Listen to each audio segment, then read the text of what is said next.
Un premio que, como muchos ya portugalujos y portugalujas saben, lo que se intenta es premiar un trabajo cuya máxima pretensión para el que se creó este certamen es fomentar e impulsar pues, el estudio de toda la historia del municipio de Portugalete en todas sus variantes, potenciando especialmente la labor de investigación de colectivos o particulares. Decir también que es un certamen que comenzó en el año 1988 con carácter bianual, cada 2 años. Era con carácter bianual porque en aquellos momentos tampoco había mucha investigación histórica en Portugalete, había mucho sobre lo que poder investigar, que también lo hay en estos momentos, y bueno, pues fue un premio en el que nos ha dado la posibilidad de tener y de investigar a fondo pues gran parte de nuestro pasado como historia. Decir que el premio Mariano Ziriquiaín lleva ese nombre pues, en homenaje pues, al que fue escritor y también secretario general del Ayuntamiento de Portugalete, que escribió numerosos artículos sobre la historia de Portugalete y que también pues, a él le debemos que en el año 1928 empezó a introducir en los programas de fiesta de Portugalete diferentes tipos de artículos sobre la historia de nuestra villa. Bueno, pues este cuatrienio, el trabajo que ha sido premiado por parte del jurado ha sido el de José Ignacio Salazar Arechalde sobre Adolfo de Larrañaga, El agua silenciosa, poeta portugalete exiliado. Un proyecto pues, que yo creo que profundiza mucho en una figura desconocida en Portugalete, como es la de este poeta, al que tiene también dedicada una calle Portugalete, concretamente una plaza, pues justamente cuando bajamos por la calle Nueva, a mano izquierda, pues está la Plaza Poeta Larrañaga, que seguramente muchas personas desconocen pues quién era esta persona, y a partir de esta investigación pues van a poder investigar y van a poder profundizar pues, en ese magnífico poeta y escritor que tuvimos en Portugalete, y que es gracias pues a José Ignacio Salazar Arechalde, que está a mi lado, que es jurista, que ha sido secretario general de varios ayuntamientos, como Orduña, como Galdácano, y terminó su carrera profesional en el Ayuntamiento de Santurce hasta su jubilación, que es nieto o hijo de vascos exiliados en América, nació en Ciudad de México, aunque muy pronto, con 5 años, pues regresó a Bilbao. Ha hecho un trabajo maravilloso de investigación que nos va a dar la posibilidad de conocer en profundidad la figura de Adolfo de Larrañaga, poeta Larrañaga, como seguramente le conocemos más en Portugalete, un portugalujo nacido a finales del siglo XIX, que, como he dicho antes, fue poeta, fue abogado, fue director también de un periódico y que además pues, tiene también esa plaza, esa calle en nuestra villa. Decir que el trabajo galardonado está dotado con un premio económico simbólico de 2.500 euros, pero que yo creo que lo más importante es que, dada la calidad del trabajo, el jurado ha estimado que merece ser publicado por parte del Ayuntamiento de Portugalete, con una edición de 150 ejemplares, que podrá pues, ser obtenido por cualquier vecino y vecina pues, para profundizar aún más en la historia y en la figura de este escritor y este poeta portugalujo. Que tu trabajo, pues sí, es ampliamente publicable y ampliamente disfrutable también. ¿Por qué decir que escribes muy bien? Me gusta mucho cómo escribes, porque el conjunto es muy ameno, es muy disfrutable. Digamos que sí, desde luego, claro, los datos que proporcionas están totalmente contrastados, es un trabajo de investigación acabado, para mi manera de ver completo, pero, claro, hay que exponerlos también bien. Se trata también de que puedas exponer los datos investigativos y que no sean un puro tablón que aburra, sino que creo que tienes una pluma amena, rápida, ágil y muy legible. O sea, que de manera que creo que yo pienso que la mayoría de los que, y el público en general, por supuesto, como no, va a poder disfrutar cuando el libro se publique. ¿Por qué he escrito un libro sobre Adolfo de Larrañaga? En primer lugar, las primeras noticias que tuve hacia este personaje fue leyendo un libro de Indalecio Prieto, de mi vida, en donde aparece una recopilación de una serie de artículos, y entre estos artículos figuraba uno que se llama El poeta de las regatas. El poeta de las regatas era Adolfo de Larrañaga.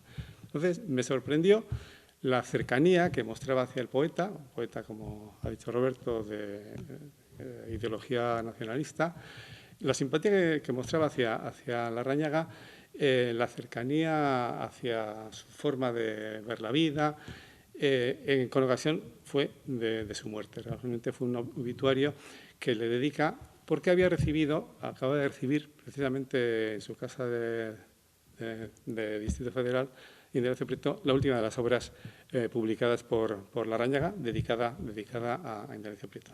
Ese fue, digamos, mi inicio del conocimiento de esta persona, de este poeta.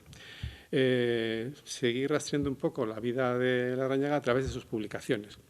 Son 4 o 5 libros aproximadamente publicados, algunos en el exilio, otros incluso después de fallecido Larrañaga. Y entonces, bueno, pues ahí vi que era un personaje polifacético, que no simplemente era un poeta. Es verdad que era un poeta. En el exilio de San Juan de Luz, todo el mundo le llamaba el poeta por antonomasia. No era poeta o un poeta, era el poeta. Alonso Larrañaga era el poeta. Y además de ser poeta, rastreando su vida, ves que escribe en muchísimos medios de comunicación. La prensa vizcaína de aquella época, antes de la guerra, en la época de la República, en la época de la Restauración, era una prensa muy viva. Y vemos que publica en muchos medios de comunicación, incluso en los más prestigiosos. Realiza aportaciones en la revista Hermes, que es probablemente una de las revistas, si no la mayor revista de cultura de todo el Estado en aquella época, el año 17, 18, 19. Ahí publica sus artículos. También publica en el periódico de Bilbao La Tarde, que es un periódico vespertino de carácter social, cultural, también publica muchos artículos. Pero básicamente su labor periodística está centrada en el diario, no el diario, en el semanario El Obrero Vasco. Él primero interviene como articulista y luego ya se convierte en el director del periódico. Un periódico modesto, es verdad, pero es el director del periódico. Algún historiador incluso ha llegado a decir que en algunos momentos de su publicación casi era el que escribía todo. No solo era el director, sino que escribía prácticamente todo el periódico, ¿no? Entonces, a través de esa información que voy recabando en alrededor de 600 artículos que he descubierto en la hemeroteca foral, pues se ve la figura de un Larrañaga que no solo es poeta, sino que también es una persona muy comprometida con el mundo social. Ha dicho Roberto, y estoy de acuerdo con él, es un humanista. Es un humanista en donde ve la situación de los obreros de aquella época y defiende la jornada de 8 horas. Aunque estaba legalmente ya establecida, se incumplía sistemáticamente por muchos empresarios y él defiende esa jornada de 8 horas, defiende tener una vivienda digna. El problema de la vivienda en aquella época era tremenda, hoy lo vemos también, pero en aquella época era tremenda, y defiende la necesidad de que todo obrero, toda persona tenga una vivienda digna. Lo defiende en el periódico El Obrero Vasco. Es, por tanto, una persona comprometida socialmente con su tiempo. Y al mismo tiempo es una persona de una enorme sensibilidad cultural.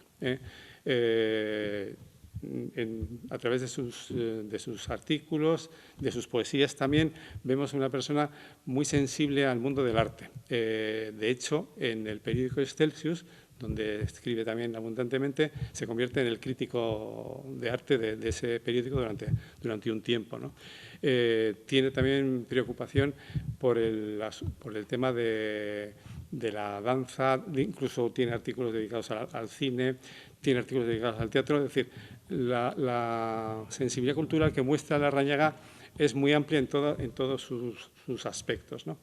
Pero no solo en los aspectos, digamos, quizás más elitistas, más de cierto nivel. Él piensa que el obrero debe de cultivarse, debe culturizarse.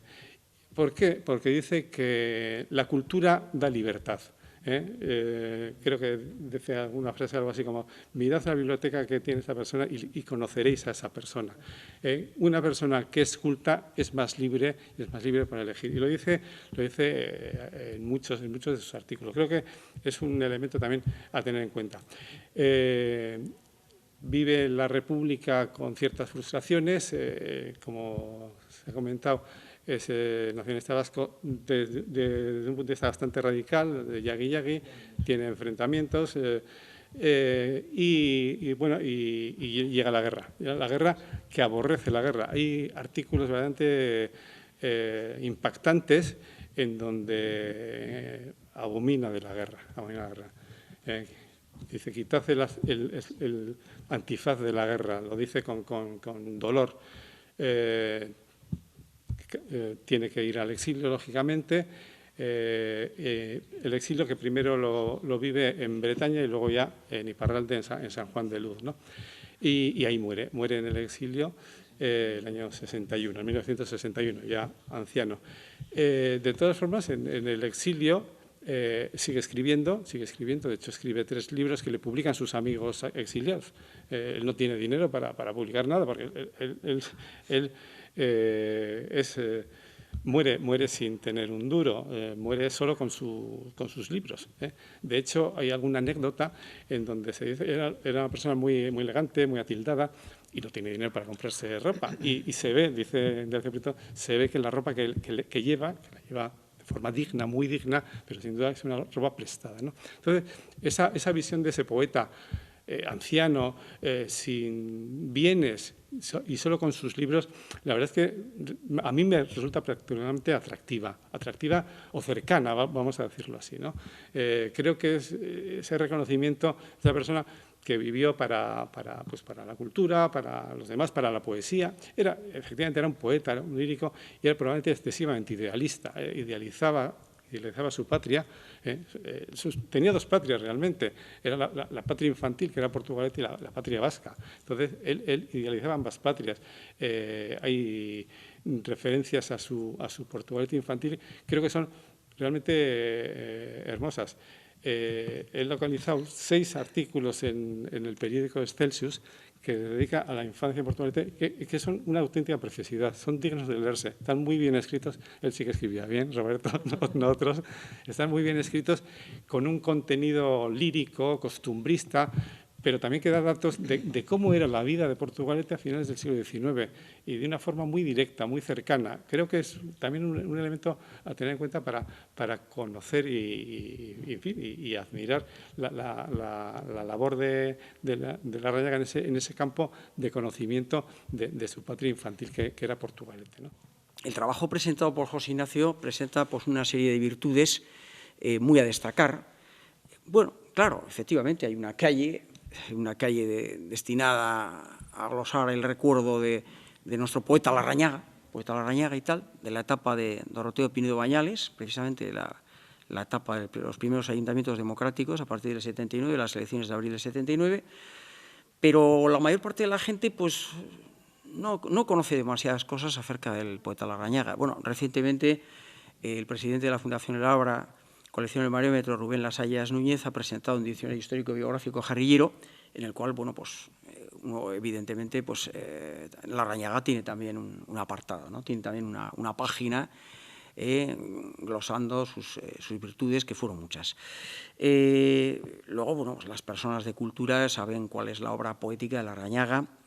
El trabajo que presenta José Ignacio, aparte de hablarnos de toda la escritura poética de Larrañaga, también desde ese punto de vista literario más claramente poético, pienso, y los otros miembros del jurado también fuimos los 3 unánimes en este aspecto, pues contempla también algunos hechos de la vida de Larrañaga que no eran demasiado conocidos. O sea que, por lo tanto, consideramos que constituye una aportación generosa y muy valiosa a ello. No solamente de la etapa del exilio, sino a lo largo de su vida como periodista sindical, también, que esto es realmente una cierta diferencia o una curiosidad. O sea, no es periodista literario, no, es periodista sindical, fundamentalmente. Y periodista sindical movido dentro de su ideología política, que era claramente una ideología política vinculada en cierto sentido al PNV, pero muy crítico, porque él era un gran intelectual y era crítico. Es digamos, una vinculación con el mundo sindical en el periódico Landella, ¿verdad?, que él ha buceado también en toda esa documentación de Landella, una vinculación de carácter muy humano. Yo pienso que está enriquecido por ese destello o ese interés fundamentalmente de carácter humano o humanitario, ¿no? Movido quizás, pues, evidentemente, por su educación de base católica, cristiana, y luego por su gran afán humanitario, se preocupó enormemente en el periódico Landella y en las otras publicaciones un poco similares de defender a capa y espada, pues eso, el interés también de las personas más humildes, de la sociedad más humilde. Lo primero que es que Larrañaga, creo que lo resaltas muy bien, tú lo recalcas muy bien, era persona.